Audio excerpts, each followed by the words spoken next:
My name's Matthew. I've been at the Open Door Mission now for about 8 months, and this place has really changed my life around.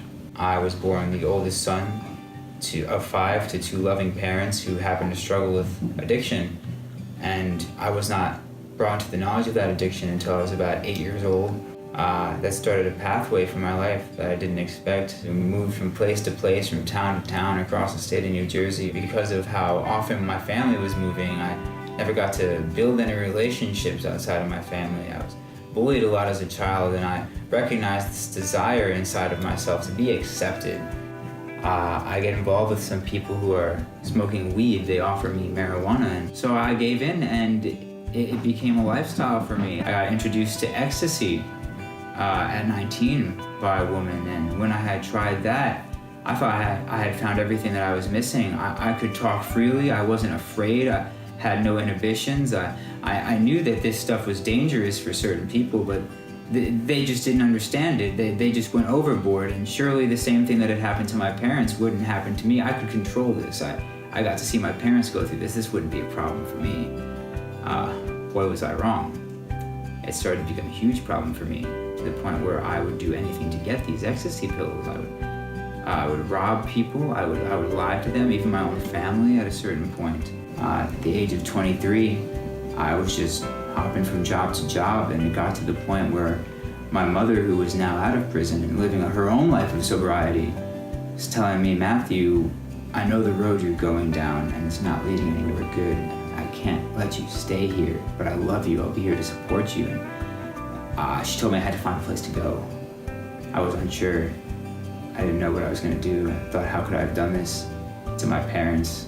How could I let my mother see her own son go through the same torturous lifestyle that she had gone through? And a friend of mine that had moved to Texas recently came to visit me, and I told her the situation. She offered to move me down to Houston with her, to room with her and her boyfriend to help pay rent. She'd afford me my ticket. She'd get me a job, and it just seemed like a whole life change dropped out of the sky. Life seemed good. I thought that I had escaped the addiction. I thought that all I had to do was run away from New Jersey and everything would be fine, but eventually I started hanging out with people and they had the drugs, and I just fell right back into the same pattern. I was doing nothing with my life. I had no sense of direction except the pleasure in the drugs and the pleasure in the drugs, and the pleasure wasn't even pleasurable. It was all a big lie. To the point where I remember staying up for 3 days one night and just called my roommates and said, "Listen, I don't have your rent money. I know you know something's been up with me, and the truth is I think I've got a problem with cocaine. I want to go to rehab." I came to the Open Door Mission in December of 2017, and I was hesitant at first. I didn't know what to expect from a rehab center. I was upset with myself for even having to get to this point. You know, my pride tried to tell me I could do this on my own, but at that point I knew that wasn't the case. But I decided that I was at a point where I had to try anything to get sober, and so I said a prayer. I gave my life to Jesus. Something changed in me. I couldn't put my finger on it. I opened the Bible and I couldn't stop reading it. I couldn't stop reading it. I started praying to God. I found out that there is a God, and He communicates with us, and that what Jesus has done for me and for all of us on the cross is amazing. He's forgiven me for everything that I held against myself for so long.